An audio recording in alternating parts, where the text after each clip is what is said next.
जब बूढ़े ससुर ने चोरी से घर में कैमरे लगवाए तो बेशर्म बहू की हरकत देखकर सभी के शर्म से झुक गए। दिल को झकझोर देने वाली सुमित्रा देवी की यह दर्द भरी कहानी। आरती ने किचन में जाकर देखा तो उसकी सास खाना बना रही थी। आरती ने सुमित्रा देवी को उनके नाम से संबोधित करते हुए कहा, क्यों, मेरा खाना बन गया? अगर बन गया हो तो मेरे कमरे में लेकर आओ। सुमित्रा देवी ने पलट कर देखा और फिर से खाना बनाने में लग गई।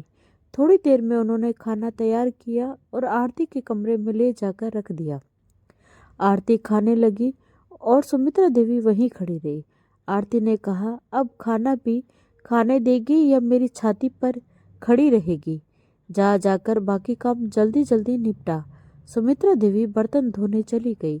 जब काम खत्म किया तो अपने बेटे आदित्य के कमरे में पहुंची। आदित्य दिव्यांग था और व्हीलचेयर पर ही रहता था। वह खुद चल फिर नहीं सकता था। सुमित्रा देवी ने उसे खाना खिलाया और फिर खुद खाना खाया। खाना खाते ही आरती की आवाज़ गूंजी, सुमित्रा कहाँ मर गई? बर्तन उठाकर जल्दी से किचन में रख। सुमित्रा देवी दौड़कर गई और बर्तन उठा लाई। फिर आरती बोली, अब मेरे लिए चाय बना कर ला, सिर दर्द कर रहा है। सुमित्रा देवी ने चाय बनाई और आरती को दे दी। इसके बाद वह बर्तन धोने में लग गई। जब वह वापस अपने बेटे आदित्य के पास गई तो आदित्य ने कहा, माँ, भाभी आपसे इतना काम करवाती है, आप दिन भर थक जाती हैं। सुमित्रा देवी ने थके हुए लहजे में कहा, बेटा, यही मेरा नसीब है, क्या करें? जब तक जीवन है जीना तो पड़ेगा। यह सुनकर आरती, जो दरवाजे के बाहर खड़ी थी, अंदर आई और आदित्य को थप्पड़ जड़ दिया। वह चिल्लाई, अगर ज्यादा बोला तो तेरा बैंड बजा दूंगी, समझा? इसी बीच नरेश जी और उनके बड़े बेटे अनिकेत घर लौटे। आरती ने तुरंत अपना स्वर बदला और संस्कारी बहू बनकर नरेश जी का स्वागत किया। वह बोली, पिताजी, आप थक गए होंगे, आइए मैं खाना परोस देती हूँ। नरेश जी ने अपनी पत्नी सुमित्रा देवी और बेटे आदित्य के उतरे हुए चेहरे देखकर पूछा, क्या बात है, तुम दोनों इतने थके हुए क्यों लग रहे हो? क्या कोई परेशानी है? सुमित्रा देवी ने तुरंत बात संभालते हुए कहा, नहीं, ऐसा कुछ नहीं है। आप तो पूरे दिन फैक्ट्री में रहते हैं, इसलिए आपको ऐसा लग रहा होगा। सुमित्रा देवी ने नरेश जी के सिर में तेल की मालिश की और उन्हें सुला दिया। फिर आदित्य के पास जाकर उसका ख्याल रखा। उस रात सुमित्रा देवी ने अपनी अलमारी में से एक डायरी निकाली। उसमें उन्होंने अपने दर्द लिखे। आखिरी उम्मीद। नरेश जी के घर में पिछले कुछ समय से अजीब घटनाएं घट रही थी। सुमित्रा देवी, जो नरेश जी की पत्नी थी, दिन रात घर के कामों में व्यस्त रहती थी। फिर भी उनकी बहू आरती उन्हें चैन से जीने नहीं देती थी। सुमित्रा देवी का छोटा बेटा आदित्य दिव्यांग था और व्हील चेयर पर चलता था। नरेश जी का बड़ा बेटा अनिकेत अपनी जिम्मेदारियों से भागता रहता था और आरती के साथ घर में शांति बनाए रखने के लिए चुप रहता था। आरती का व्यवहार सुमित्रा देवी और आदित्य के प्रति बेहद क्रूर था। एक दिन जब सुमित्रा देवी को रोटी बनाने में देर हो गई तो आरती ने उनका हाथ गर्म तवे पर रख दिया। सुमित्रा देवी की चीख सुनकर आदित्य व्हील चेयर से बाहर निकला और भाभी पर चिल्लाने लगा, भाभी, आज मैं पापा को सब कुछ बता दूंगा। यह सुनते ही आरती ने चम्मच उठाकर आदित्य के सिर पर मार दी। आदित्य दर्द से करा उठा।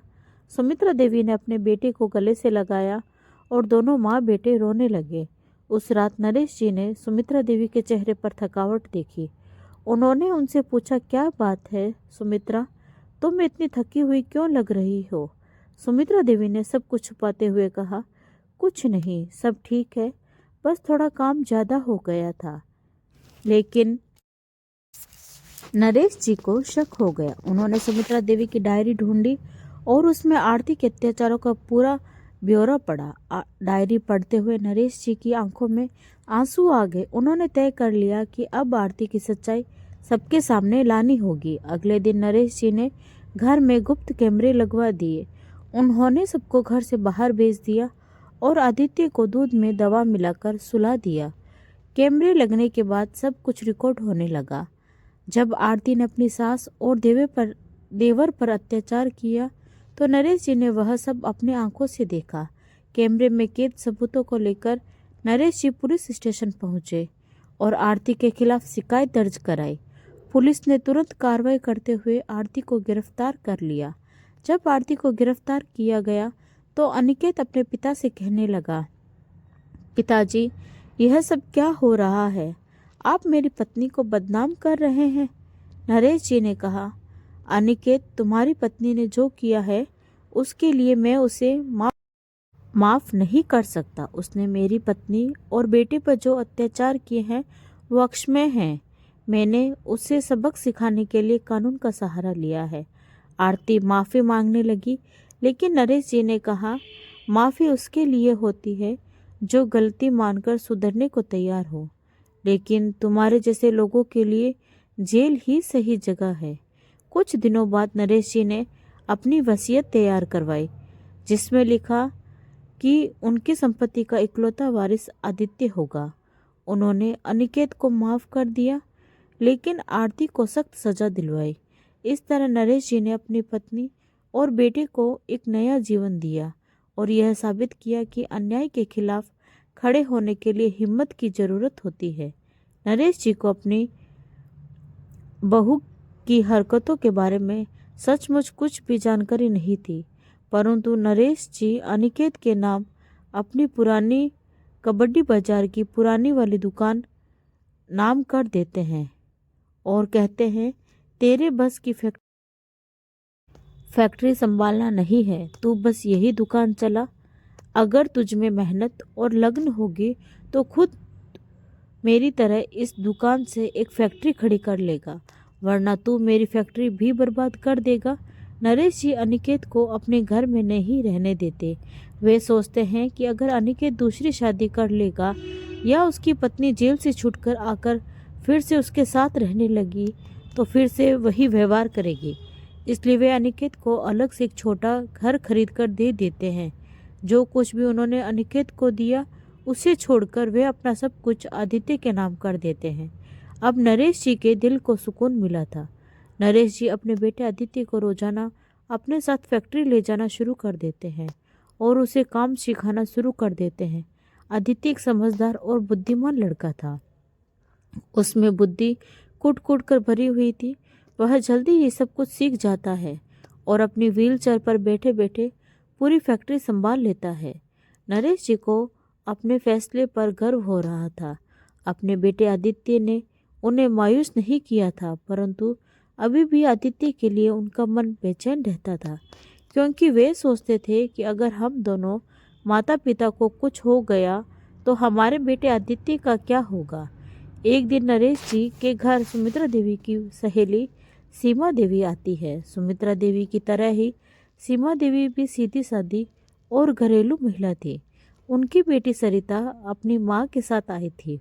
इधर सुमित्रा देवी और सीमा देवी बातें कर रही थी, उधर सरिता और आदित्य भी आपस में बातचीत कर रहे थे और हंस रहे थे।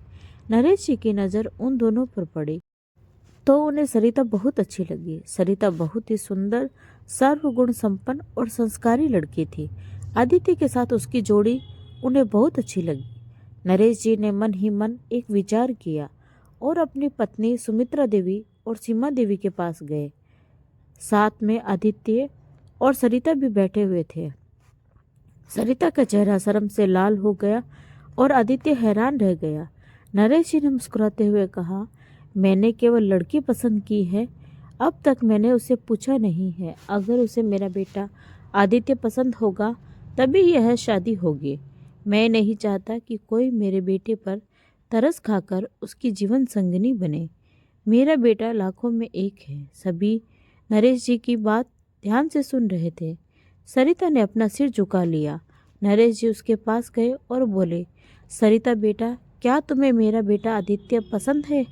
क्या तुम मेरे बेटे से शादी करोगी? आदित्य सचमुच एक हीरा है। सरिता ने धीरे से कहा, मैंने तो बचपन से ही यही सोचा था कि मैं शादी करूंगी तो बस आदित्य से करूंगी, वरना शादी नहीं करूंगी। पर यह बात मैंने आज तक किसी से नहीं कही, यहाँ तक कि अपनी माँ से भी नहीं। यह सुनकर नरेश जी भावुक हो गए। उन्होंने सरिता के सिर पर हाथ रखा और कहा, जुग जुग जियो बेटा। सुमित्रा देवी और सीमा देवी दोनों बहुत खुश हो गए। आदित्य की खुशी का तो ठिकाना ही नहीं रहा। कुछ दिनों बाद आदित्य और सरिता की शादी धूमधाम से हो गई। सुमित्रा देवी को अब जाकर बहू का सुख मिला। नरेश जी अब भी चोरी छुपे अपनी पत्नी सुमित्रा देवी की डायरी पढ़ते रहते हैं। अब सुमित्रा देवी की डायरी में खुशियां ही खुशियां थीं। डायरी में लिखा था, जिस बेटी की तमन्ना मुझे बरसों से थी, आज वह बहू के रूप में मुझे मिल गई। नरेश जी और उनका परिवार अब सुखी और संपन्न था। तो दोस्तों, आपको ये कहानी कैसी लगी कमेंट करके ज़रूर बताएं, और कहानी अच्छी लगी हो तो प्लीज़ लाइक, शेयर और सब्सक्राइब ज़रूर करें। तो मिलते हैं एक नई कहानी के साथ। धन्यवाद।